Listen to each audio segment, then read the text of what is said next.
My name is Denise Hurley, and this is another episode of Harmonies. I'm here with Kim Moberg, Good morning. who is, hi Kim, how are you? Good.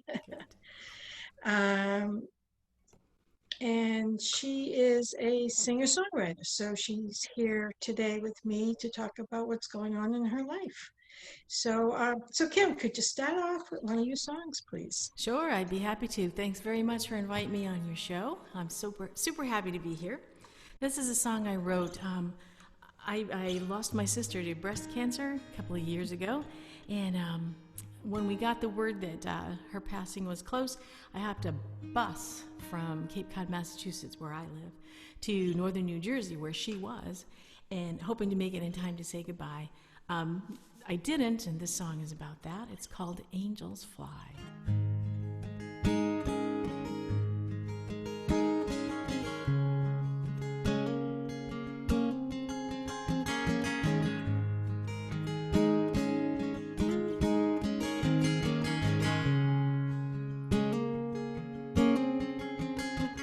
In a seat by the window, southbound on I-95.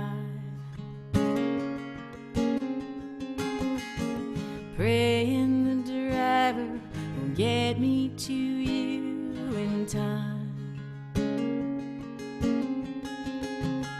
The whole ride my mind's eye is seeing your life flashing by. Angels fly.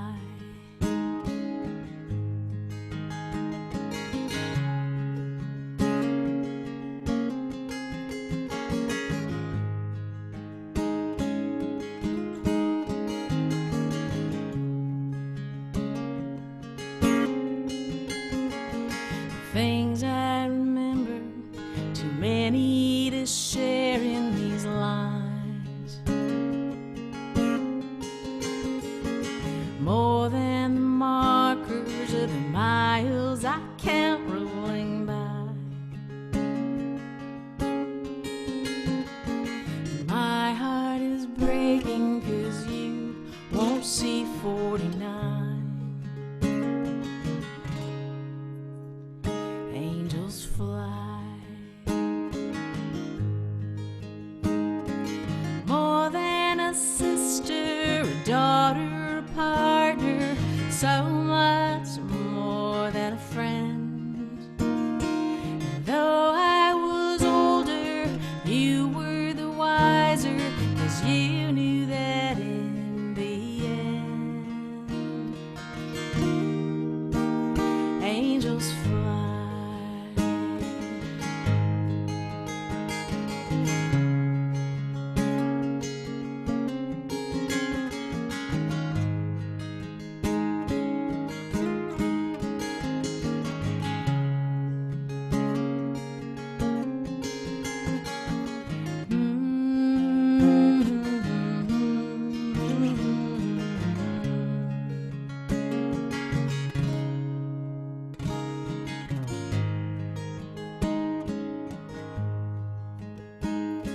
I sit by the window, northbound on I-95.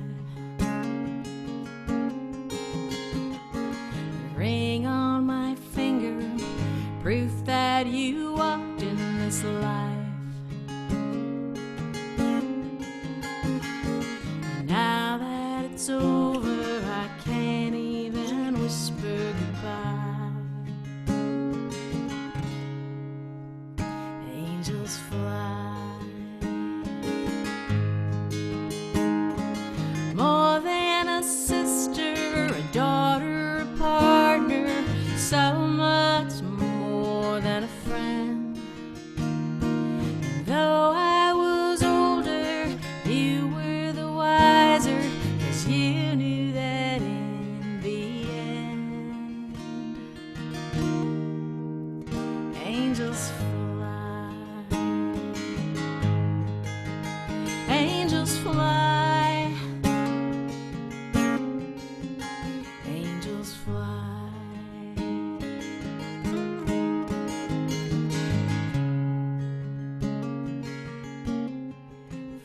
angel fly.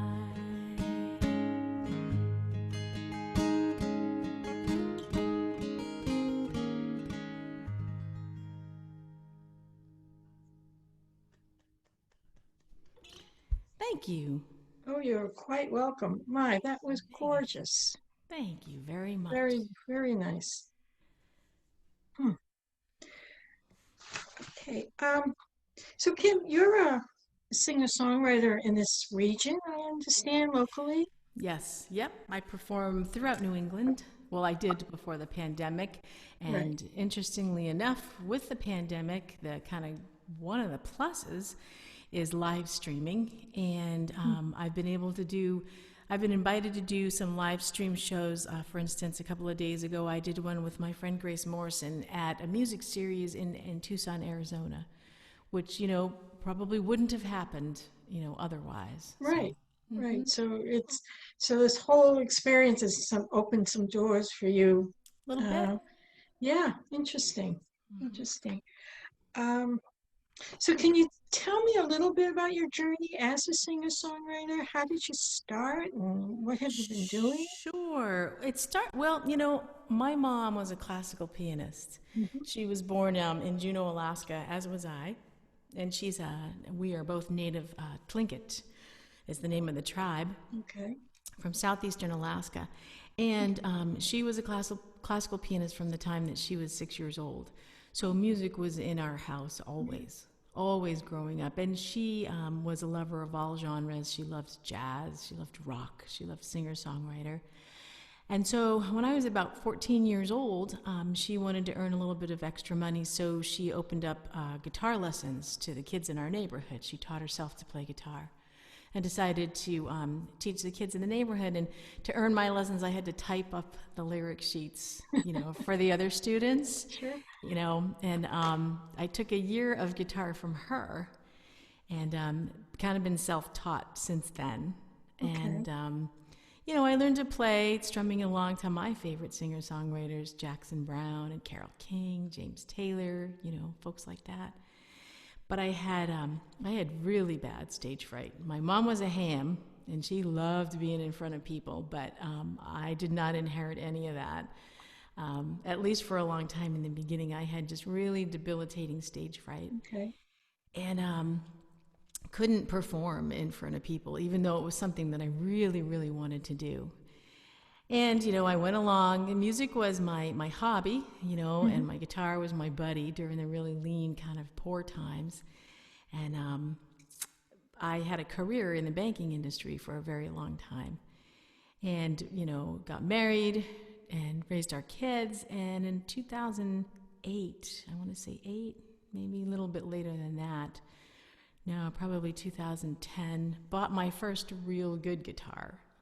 The first guitar I had was a very old, it was a Gibson Epiphone, and it was like $180, and the action was like this far above the fretboard. It was very difficult to play. So I invested in my first guitar. I got a Martin guitar, and playing became so much more joyful and easy Hmm. on a decent instrument. And so I expanded my song list, and I learned a whole bunch more songs and set out to kind of overcome that stage fright and Okay. started going to open mics in the Hmm. area. Yeah. Well, And that's the best way for someone starting out to hone their craft is going to the open mics in the area and trying things out. And that helped you overcome your stage fright? it did. It took a long time. It took over a Hmm. year of doing it pretty much every week. Okay. I'd go back, and luckily the open mic that I went to begin with was extremely supportive. Like the Sure. person that ran it, we ended up being very close friends, and it was just such a welcoming and wonderful environment Hmm. that it felt safe for me to go back and do it again and again and again. And then I kind of finally left that stage fright right there in that little room. So it's been wonderful because then I started, doing little gigs here and there, like farmers markets Okay. and um, I started doing some fundraiser type things. And little by little, it just got more comfortable and better for me. And then in 2014, I wrote my first song. So Nice. that's kind of where it all started. Okay. Um, so you mentioned now that with the pandemic, you're doing a lot of online live streaming. What's that like for you today? It, I know it's different, but tell me a little bit about how you feel about what's going on with you today. Well, it's it's very different, and just like everybody, we're all kind of struggling and wondering if things are ever going to get back to normal. I mean, there's some positives about it, but at the same time, there's there's nothing like live music. Right, There's exactly. nothing like enjoying it. I mean, because that's what it's all about for me. It's about the Right. community. It's about connection. It's about empathy. And Yeah, so, you don't get that same feeling when you're playing to a screen. right, right. But the plus side is I had to learn, I had to kind of up my game and to be able to sound good and look decent on a live stream, I had to learn some new skills, which I Hmm. probably would not have learned otherwise. Yeah, So, yeah. I agree with you there.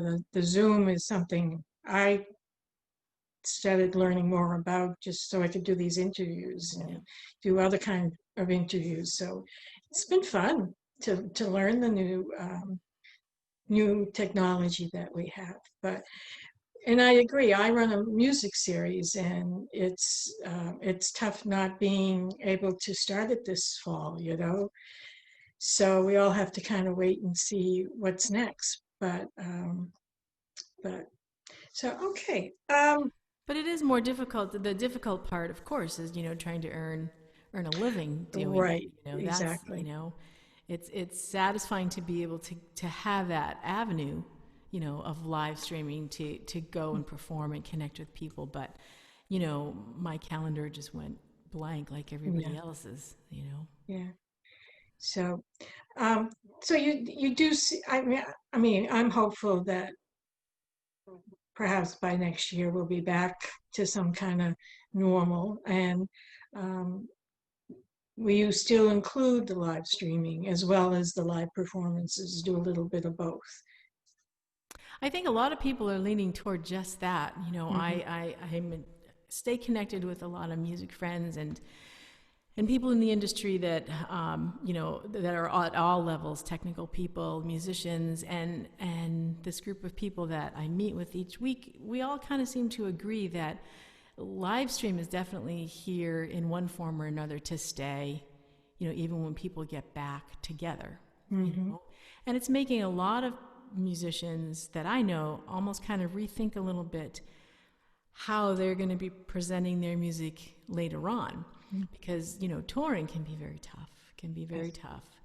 And so I know a lot of full-time touring musicians who are feeling like at first it was a really tough adjustment. They kind of felt a little restricted, and then now they're kind of settling in, saying, I wonder if there are other ways that I can do this, because I miss being with my family, or Right. I didn't realize how kind of tired I was, Hmm. Hmm. touring, So it's, I think we're in a shift right Yeah. now. We're Yeah. in a big shift.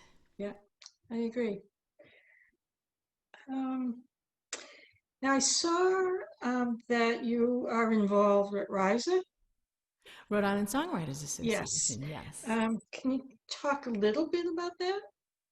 Well, it's a fabulous and supportive organization of people, and they have this one. Well, they have a number of different ways that they support musicians and give us kind of a platform and a place to be able to share our music. And one of them, they have this songwriters in the round, and four performers get to get on stage and do songs in the round. Hmm. But one of the songs that you play has to be a song that you've written from a prompt that was provided by audience members of the prior month's event. Oh, So, at the end of each one, they ask everybody to come up with an idea for a prompt for a song. They throw those little pieces of paper in a basket and pick one randomly. send out an email to the next month's performer saying, you know, you have 30 days to write a song that has this prompt in it. And it's a fun exercise. Until then, I'd never written a song kind of in the constraint, you know. Right. And it's good exercise, really, because it makes you really think and focus and move. But what I found most interesting was all the different takes of the different performers, you know, what they came up with that were so different than mine. Like Yep. for the very first one I did, and I'll play that song, maybe Here Be Dragons is a song I wrote, and the prompt was dragons. Okay. So it forced me to, you know, at first I was like, what in the world am I going to do with this? You know, I don't even know anything about dragons. So I went to Google, and the first thing that came up was the phrase, here be dragons. And I learned that cartographers years ago would use that phrase to kind of denote areas that were unexplored or dangerous. And so I wrote a song around that, where the character in the song finds herself in a position that she's never been in before. And it could very well be a dangerous situation. But the other three songwriters that were there that night wrote amazing songs that were completely different, but still using that same prompt. So it was fun to see the creativity that Sure. happens around that. Sure. Nice. Nice. Okay. Um, Now, you mentioned a little bit about your influences growing up. So, is there any one in particular that a musician that has influenced your music or that you like the most? That's so I because of my mom's, you know, the way I grew up, my favorite song or my favorite artist kind of changes like every minute. Oh, You know, yeah. I hear something, Okay. and you know, and I love jazz. Bill Evans is one of my absolute favorite jazz musicians. But I love rock. I grew up, you know, as a '70s kid listening to The Who and Queen and Mhm. David Bowie. I'm a big fan of all of that music, but at the same time, like I said, singer-songwriter. But now contemporary music, the things that I'm listening to now are people like Laurie McKenna, Sarah Mhm. Jarosz, um, my friends Ordinary Elephant. They're a Mhm. fabulous duo. They're one of my favorite. Gillian Welch, I absolutely love.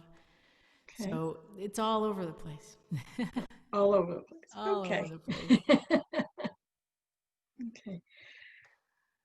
Um,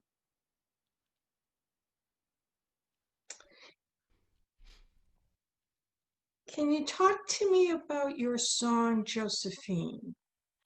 Oh, that was a ton of fun to write. You know, every songwriter has a different approach to how they write, and for me, it's always the guitar lick that comes first. It's always the chord progression. My guitar is kind of like a Ouija board. If I pick it up, things start happening, and then I'll play around with the progression, and then I'll hum a melody to it.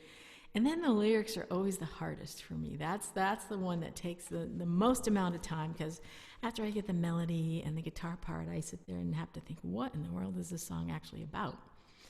And what's the story that I want to tell with it? Hmm. And so that's what happened with Josephine. And let's see, the part here that goes,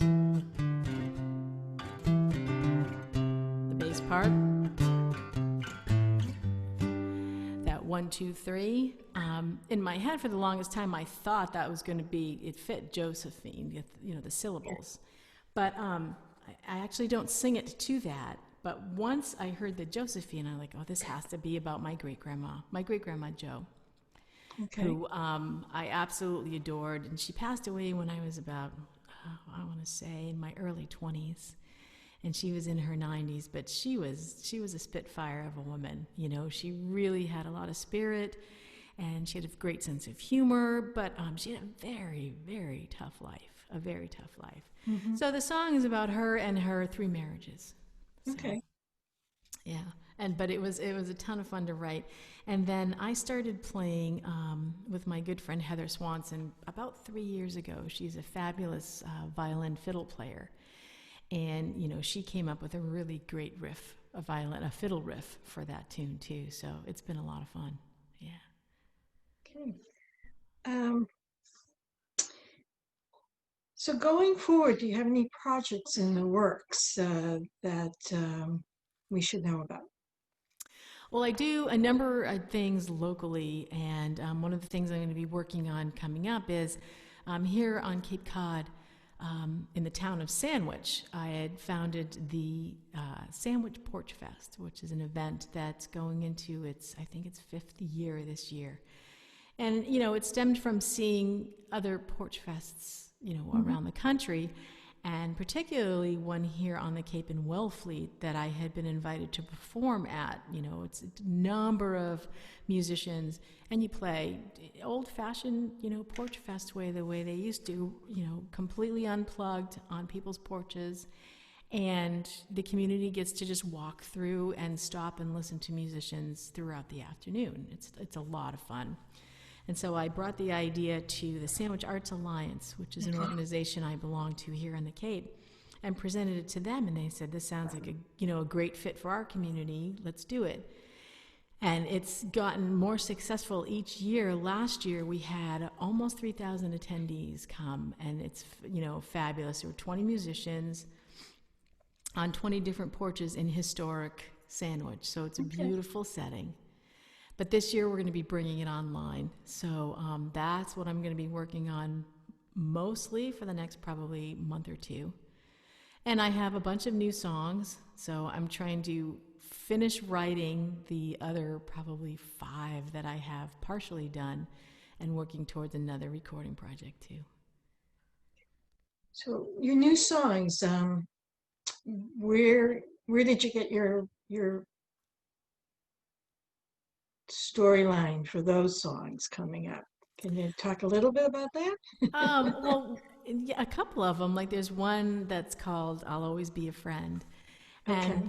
that one I was thinking about songs like Carole King songs and James Taylor songs that have lasted for Hmm. for however many years it's been, 40 years. Like songs like "You've Got a Friend," Okay. and they're easy to remember, and the chords are not very hard, but they're songs that resonate with people because it means something, because it's about a topic that means something. And for me, aside from my family, my friends, as a military brat, I've traveled all over the country, and my friends are very, very important to me. And I have some who I've kept in touch with that I haven't even seen since I was, 14 years old, but we stay in touch. Hmm. So my friends are very important to me. So that was the inspiration for that song, "I'll Always Be a Friend."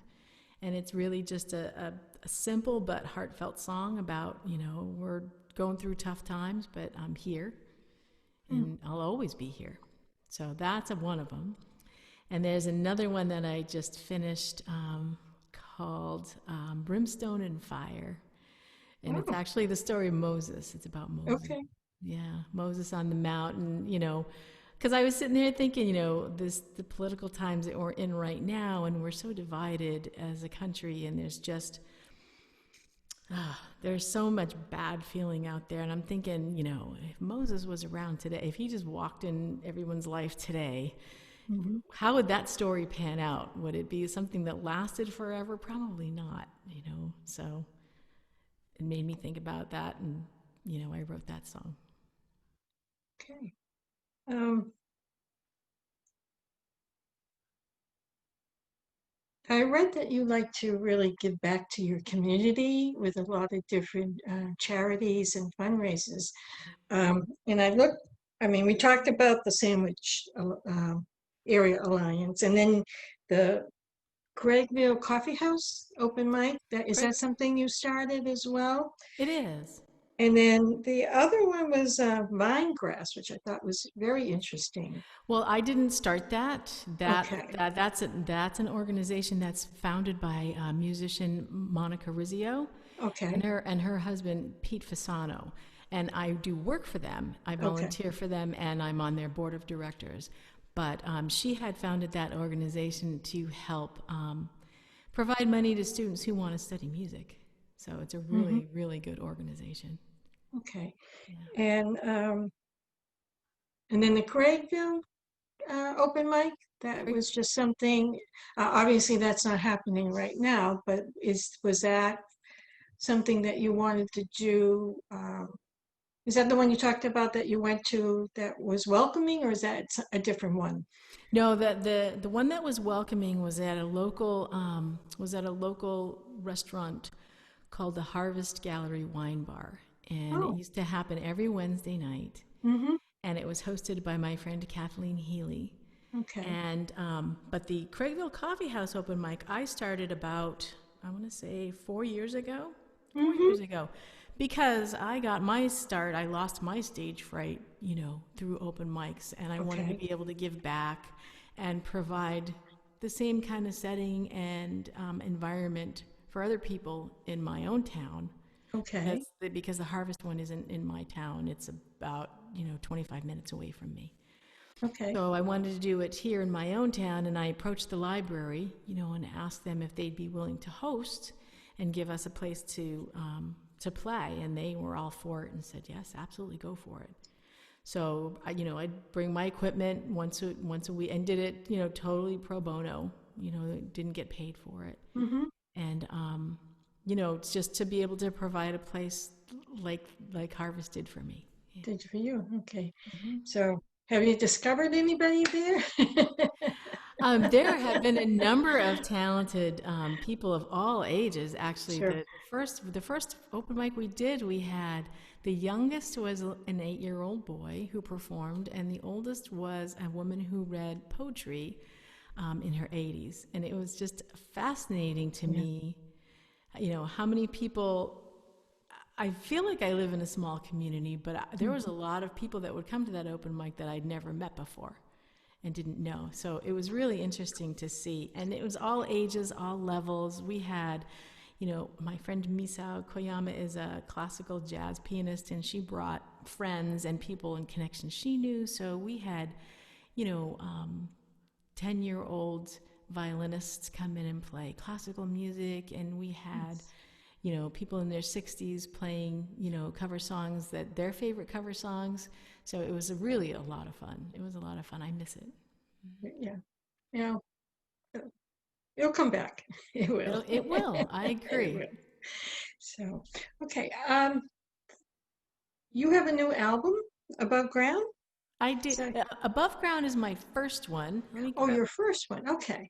Yes. And I'm going to just hold it up here. Sure, sure. This is the second one, and it's backwards because of Zoom, but it's called Up Around the Bend. Up around Up the bed. Around the Okay. Bend. All Up right. Around the Bend. And that, the title of that happened, it's the one of the tracks also, Up Around the Bend. And our older daughter attends school in Wellesley, Massachusetts, or did. And Wellesley campus has this gorgeous pond, Lake Waban, and we were walking around it one day. Mm-hmm. And as we were walking the path, I saw this. We were walking right here, and I just thought this was a really pretty picture. So I Yeah. took out my cell phone and snapped the picture and posted it to my Facebook and said, we never know what's up around the bend. And somebody said, well, that sounds like a song. You should write it. So I jumped on the challenge and wrote the song, and then the rest of the songs followed. So there are a number of songs on here. Angels Fly is on there. There's another song called 21 Steps that I wrote a few years ago. Well, actually, probably 10 years ago. I visited Arlington and Washington, D.C., and the Tomb of the Unknown Soldier, Mm-hmm.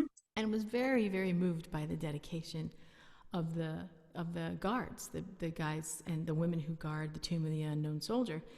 And so did a lot of research and, discovered that, they take 21 steps in front of the tomb. They pause for 21 seconds, turn, and then walk 21 more the other way, back and forth, for the duration of their shift. Right.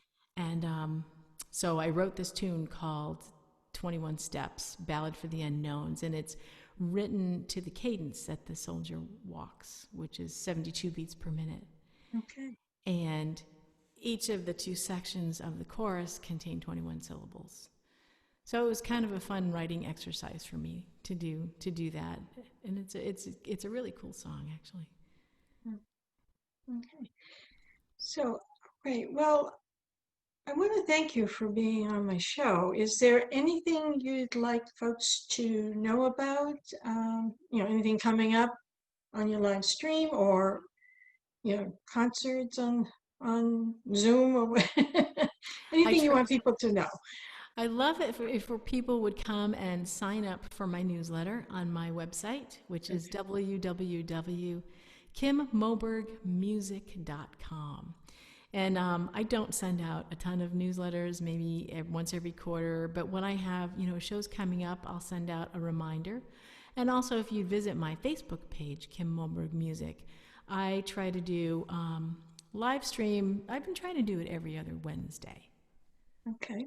while we're doing it here. So it would be next Wednesday would be the next one. Okay. So September, what is that? Today's the 2nd, so September Today's the 9th. second. Yep. Yeah, September 9th. And then the something that I really hope people will tune into is I am one of 5 finalists in the Connecticut Folk Grassy Hill Emerging Songwriter Competition. Congratulations. Thank you very much. And the Connecticut Folk Festival is happening over the 8th, 9th, and 10th. No, Okay. 9, 10, and 11 of September. And it's all virtual and online. But on September 10th, that's the night that myself and the other finalists are going to be performing our songs that placed. So if people would tune into that, it's going to be a lot of fun. There are some very, very talented people that are on the bill that night that are finalists. And the cool thing about it is that we're all actually friends.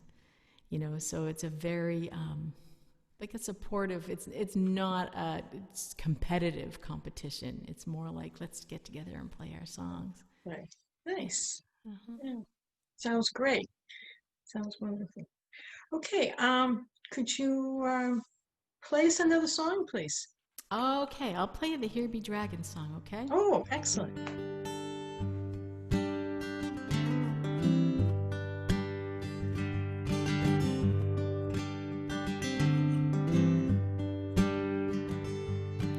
Blood red on her lips and perfume in her hair.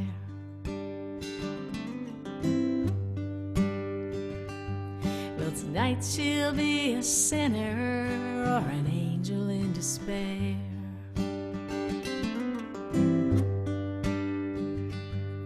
Staring in the rear view, deciding where to turn. Well, if you play with fire, surely will get burned. Here be dragons. Here be dragons.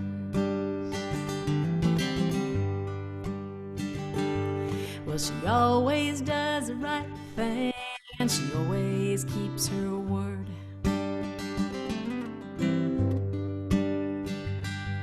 But this loneliness and heartbreak have caused the lines to be blurred.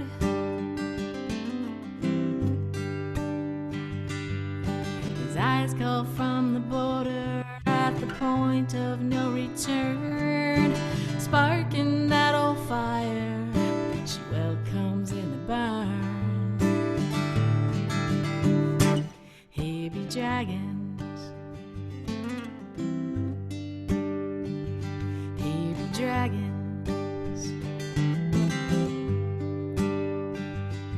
You see, the story that she's weaved, it ain't enough to make believe that her soul won't bear the cost of a chest forever lost.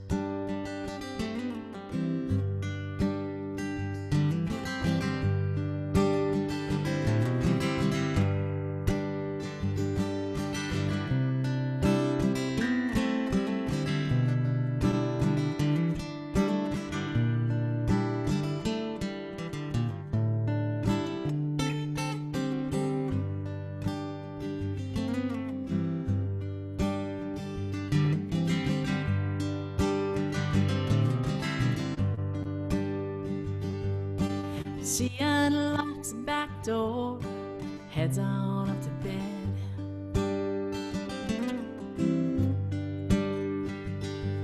But she still can't help wonder where desire might have led.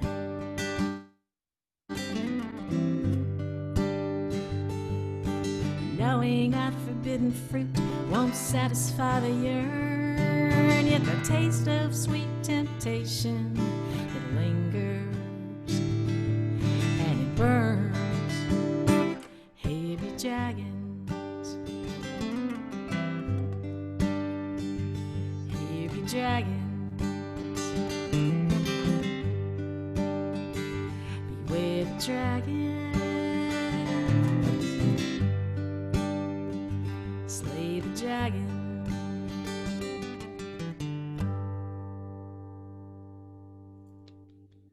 Very nice. Thank you so much. Thank you. It's Thank so you. nice to meet you. Nice to see you.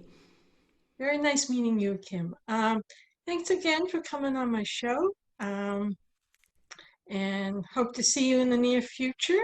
Absolutely, yes. I'd love to come play your series when the world gets back to normal. Absolutely. I'm hoping next fall Yeah. we're going to be doing stuff. So I definitely will be in touch. Good, good. Thank you. Okay. All right. Thanks, Kim. All right, bye-bye. Bye now. Blood red on her lips and perfume in her hair.